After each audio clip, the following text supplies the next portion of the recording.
Fala aí pessoal, meu nome é Pedro Miller e essa é a terceira videoaula de análise 1 do PET Elétrica Unifei. Nessa videoaula continuaremos abordando o sistema das últimas aulas, porém vamos analisar uma falta monofásica. De acordo com a apostila do professor Hermeto, a aula de hoje aborda a falta fase-terra, que é um dos casos particulares de falta. Então temos o mesmo sistema abordado nas aulas anteriores e o enunciado nos pede para calcular a corrente de curto-circuito monofásica, tanto em PU quanto em amperes, para uma falta com resistência de 10 ohms na fase B da barra B3, de 230 kV. Tudo isso na base de CMVA, que já é a base de potência que estávamos usando. Diferentemente da aula anterior, temos agora uma resistência de falta de 10 ohms, que poderia também ser uma impedância. E a falta ocorre na fase B. Esse dado não vai influenciar nos nossos cálculos porque vamos calcular apenas os módulos, mas vai fazer diferença na hora de simularmos a falta no anafaz. Os dados dos geradores e transformadores são os mesmos, e mais detalhes sobre eles foram abordados na primeira videoaula. Os parâmetros da linha de transmissão também são os mesmos, então o único dado novo fornecido nesse exercício é a resistência de falta de 10 ohms. Falando agora um pouco da falta fase-terra ou monofásica, é o tipo de falta mais comum, e representa cerca de 70% das ocorrências de curtos-circuitos. Esse tipo de falta acontece quando apenas uma das fases entra em contato com a Terra, seja através de um curto-circuito franco ou através de uma impedância de falta. Nesse caso está representada uma falta na fase B, conforme enunciado do exercício. Seguindo o modelo geral de impedâncias de falta, a impedância total seria composta por ZP e ZG. Porém, geralmente consideramos ZP como sendo nula e ZG como sendo a impedância de falta. Partindo do diagrama de 4 braços geral, podem ser feitas algumas simplificações de acordo com as características da falta monofásica. Não serão abordados os detalhes teóricos dessas considerações, elas serão apenas apresentadas. Primeiramente, temos que a impedância ZQ é infinita, e como essa impedância está presente em todos os ramos do diagrama de 4 braços, temos que todos eles estariam abertos e não haveria circulação de corrente no circuito. Sabemos também que as correntes IA e C são nulas, porque como a falta acontece apenas na fase B, só essa fase tem corrente de falta, e portanto as fases A e C têm corrente de falta nula. Com isso, resulta que as correntes de sequência 0, positiva e negativa são iguais, e também são iguais a 1/3 da corrente total de falta da fase B. Então, como as correntes dos ramos de sequência positiva, negativa e 0 são iguais, esse circuito pode ser rearranjado em série, conforme apresentado a seguir. Portanto, esse é o diagrama de 4 braços para a falta fase-terra. Podemos observar que todos os pontos onde havia impedância ZQ foram abertos, já que essa impedância é infinita. Além disso, todos os ramos foram conectados em série, de forma que a corrente de sequência positiva seja igual à corrente de sequência negativa, igual à corrente de sequência 0 e também equivalente a 1/3 da corrente total de falta. Reorganizando o diagrama anterior e colocando de maneira mais clara, chegamos ao seguinte circuito. Nele, é mais fácil observar que as correntes de sequência positiva, negativa e 0 são iguais, e equivalem também a 1/3 da corrente total de falta, conforme a expressão. Podemos observar também que as impedâncias de sequência positiva, negativa e 0 estão em série, assim como a impedância de falta, que está multiplicada por 3. Então, como todas as impedâncias estão em série, para determinar a corrente desse circuito, basta dividir a tensão de Thevenin pela soma de todas as impedâncias, conforme apresentado na expressão. Como nosso sistema não tem corrente pré-falta, sabemos que a tensão de Thevenin será de 1 PU. Portanto, para calcular as correntes de sequência e, consequentemente, a corrente total de falta do sistema, basta calcularmos cada impedância de sequência e também a impedância de falta em PU nas bases do sistema. Partindo então para o diagrama de sequência positiva desse sistema, que foi montado na primeira aula, temos que as duas fontes de tensão estão em 1 PU com ângulo zero.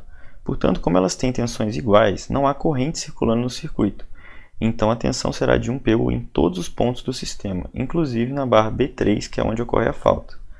Desse modo, a tensão de Thevenin será de 1 PU.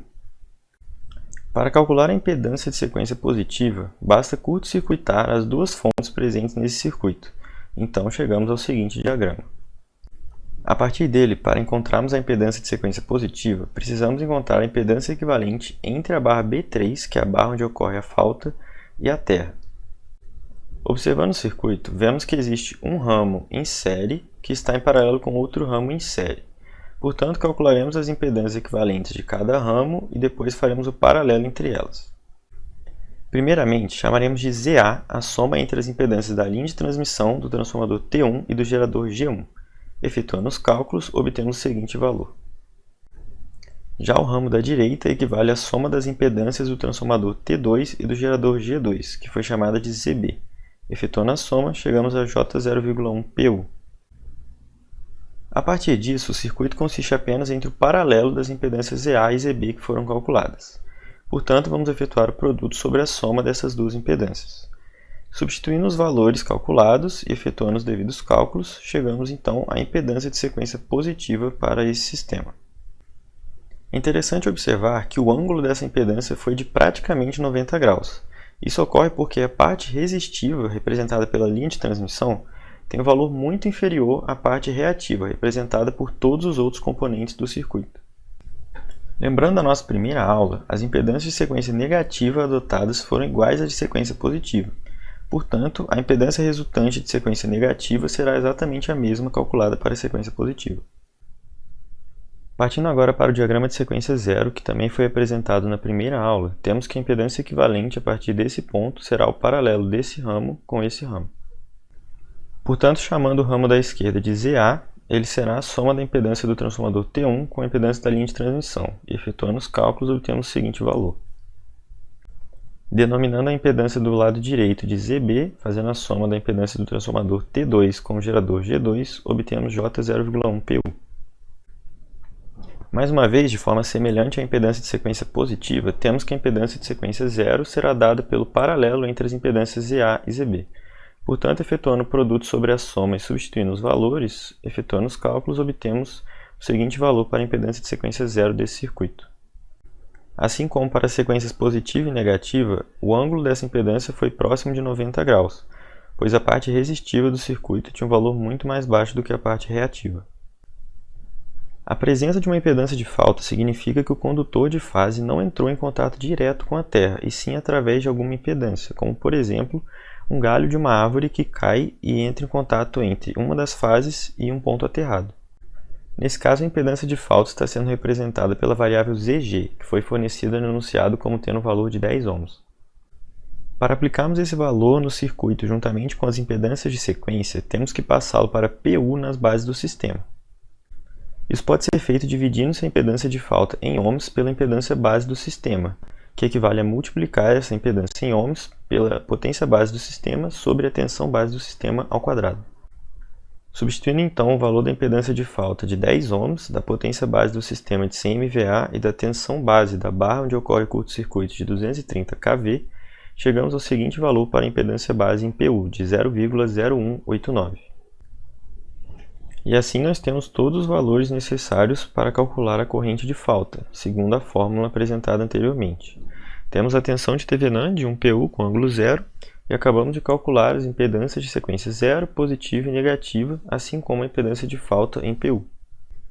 Portanto, basta substituir os valores calculados anteriormente com seus respectivos módulos e ângulos e passar o 3 que estava dividindo o lado esquerdo, multiplicando o lado direito. E efetuando os cálculos, chegamos então à corrente de falta total em PU. O conhecimento da corrente de falta em PU nos permite avaliar a proporção entre a corrente de falta e a corrente nominal do sistema. Portanto, através desse resultado, sabemos que a corrente de falta é 12 vezes superior à corrente nominal desse circuito. Para calcular a corrente de falta em amperes, basta multiplicar a corrente de falta em PU pela base de corrente do sistema, que é dada pela potência base dividido por raiz de 3 vezes a tensão base da barra onde ocorre a falta. Então, substituindo os valores numéricos, temos a corrente em PU calculada no slide anterior, a potência base 100 MVA e raiz de 3 vezes a tensão base de 230 kV. Como a potência está em MVA e a tensão está em kV, o resultado já vai dar em kA. Portanto, efetuando os cálculos, chegamos ao resultado de 3,054 kA para a corrente de falta monofásica na barra B3. E assim finalizamos nosso exercício. Na próxima videoaula vamos simular as faltas trifásica e monofásica no anafaz.